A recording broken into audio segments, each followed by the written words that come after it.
నమస్తే, welcome to big Telugu TV. ప్రస్తుతం మాతో ఉన్నారు అనలిస్ట్ జగదేవ్ గారు. ఆయనతో మాట్లాడి ఈ రోజు జరిగిన విషయాల గురించి తెలుసుకునే ప్రయత్నం చేద్దాం. నమస్తే సార్. నమస్తే అమ్మా. సార్, న్యూస్ యాంకర్ స్వేచ్ఛ ఆత్మహత్య చేసుకున్నారు అనే వార్త చాలా వైరల్ అవుతుంది.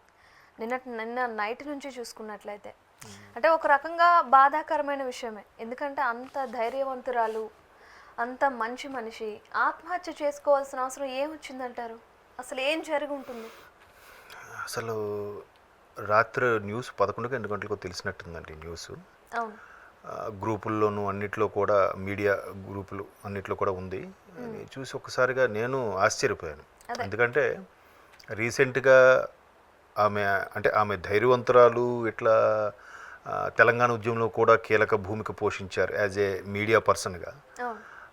అటువంటి పర్సన్ ఒక 2 months బ్యాక్ 3 months బ్యాక్ కూడా ఈ housing society, journalist housing society సంబంధించి ఎగ్జిక్యూటివ్ మెంబర్గా కూడా ఆవిడ ఎన్నుకోవడం జరిగింది. ఆ పరంగా ఆవిడ ముఖపరిచయం ఉంది. 2-3 సందర్భాల్లో మాట్లాడడం. ఈ ఎలక్షన్స్ టైంలో కూడా ఆవిడ పేరున ఫోన్ చేసి మమ్మల్ని గెలిపించాలని రిక్వెస్ట్ కూడా చేశారు.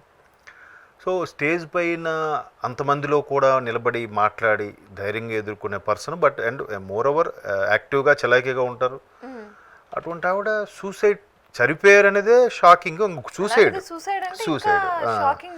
అసలు ఈ మధ్యకాలంలో ఇవి ఎక్కువగా వినిపిస్తున్నాయి. మీరు అబ్జర్వ్ చేస్తే కారణాలు ఏంటంటే రెండు కారణాలు. ఒకటి ఫ్యామిలీ అఫైర్స్ డిస్టర్బెన్స్ ఉండడం, రెండోది ఫైనాన్షియల్.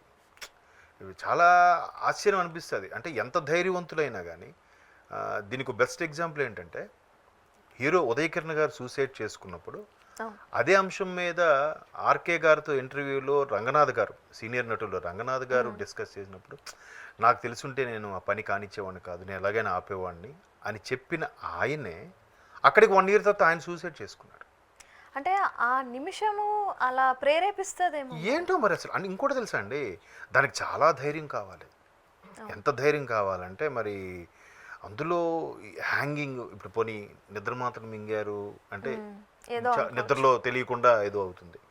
చాలామంది ట్రైన్కి ఎదురు వెళ్ళడము, లేదంటే ఇట్లా హ్యాంగింగ్, అవి ఏంటో అసలు అర్థం కాదు. ఈ మధ్యకాలంలో కూడా మాకు వన్ ఆఫ్ ది కొలీగ్ ఇట్లా ఇంట్లో ఎవరు లేని టైంలో 2 వెంటిలేటర్లకి బట్టలు ఆరేసే వైర్ ఉంటుంది చూసారా, అటువైపు నైలాన్ థ్రెడ్, అది తీసుకొచ్చి మరీ చేసుకున్నాడు. ఎంత అసలు ఎట్లా వీళ్ళకి థాట్స్ వస్తుందని. సరే, అతనంటే ఈవిడ జర్నలిజంలో ఆవిడ చేసిన రిపోర్టింగ్లో కానీ, న్యూస్ యాంకర్గా ప్రజెంటేషన్ అప్పుడు కానీ ఎన్నో వైవిధ్యభరితమైన కేసెస్ కానీ, ఇష్యూస్ కానీ, కేస్ స్టడీలు కానీ చేసుంటారు కదా.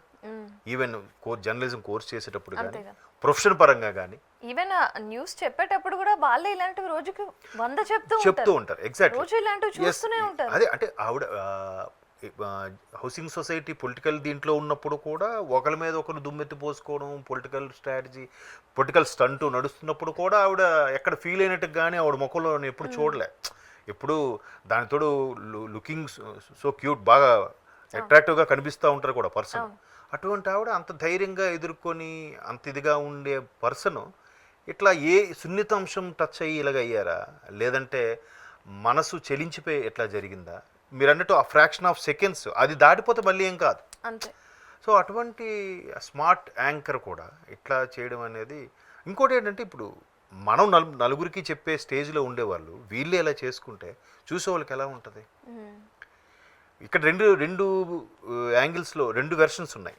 ఒకటి, అయ్యో ఆవిడకి ఏ కష్టం వచ్చిందో అని బాధపడేవాడు. ఇంకొకటి, అరే అంత బ్రేవ్గా ఉండే ఆవిడే, సమాజంని అవపోసన పట్టి అన్ని రకాలుగా చూసిన ఆవిడే అట్లా చేసుకుంటే మనలాంటలో ఎంతరా, మనలాంటలో ఎంతరా అని ఆ థాట్స్లో ఉన్నవాడు ఉంటాడు.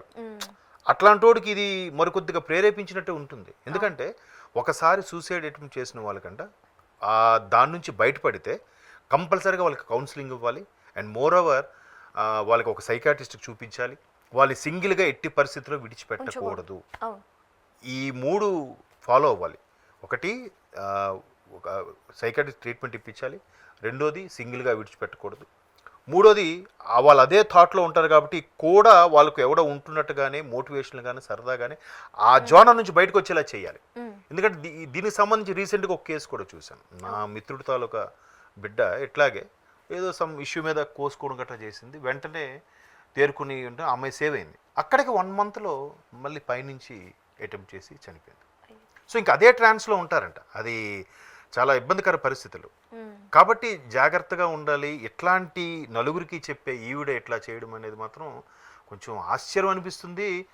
బాధ ఎలాగో ఉంది. అంటే పోయిన మనిషి మళ్ళీ తీసుకురాలేం. బట్ ఎందుకు ఇలా చేశారు అంటే ఖచ్చితంగా వాళ్ళ ఫాదర్ చెప్పిన దాని ప్రకారం చూస్తే భర్తలో ఏవో విషయాలు ఉన్నాయన్నట్టుగా చెప్తున్నారు.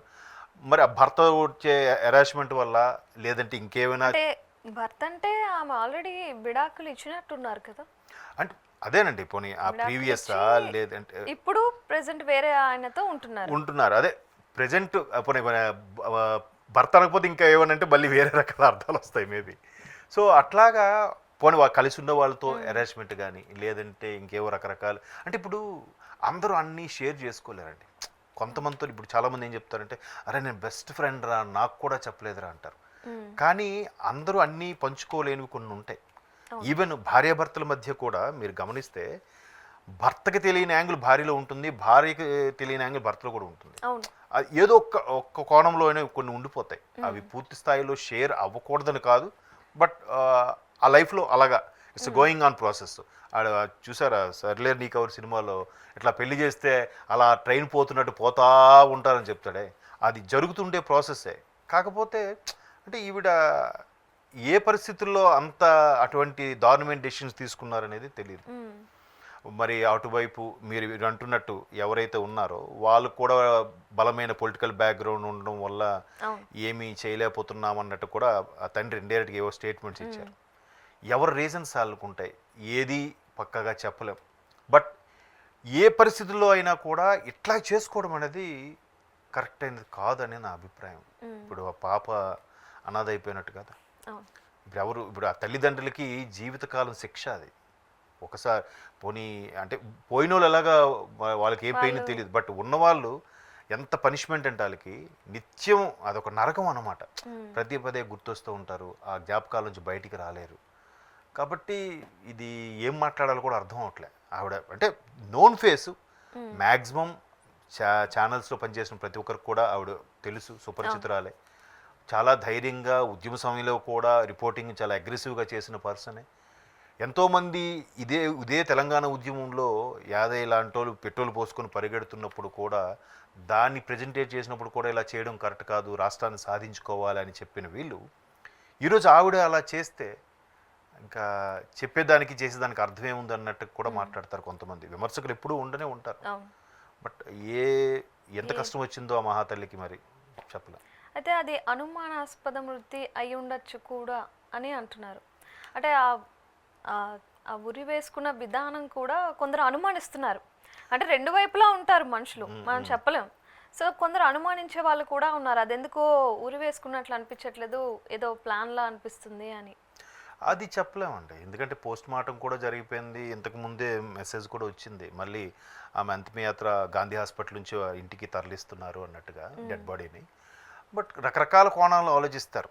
ఇప్పుడు ఏంటి అంతకుముందు ఎవరు వచ్చారు, లాస్ట్ ఫోన్ కాల్ ఎవరిది, అది కూడా ఏంటి వీళ్ళు డౌట్ఫుల్గా ఎక్స్ప్రెస్ చేస్తే పేరెంట్స్ కానీ లేకపోతే వాళ్ళు కూడా ఉన్న గార్డియన్ ఎవరైనా ఎక్స్ప్రెస్ చేసి పోలీస్ కేసు పెడితే అప్పుడు వాళ్ళు ఆ కోణంలో కూడా చూస్తారు.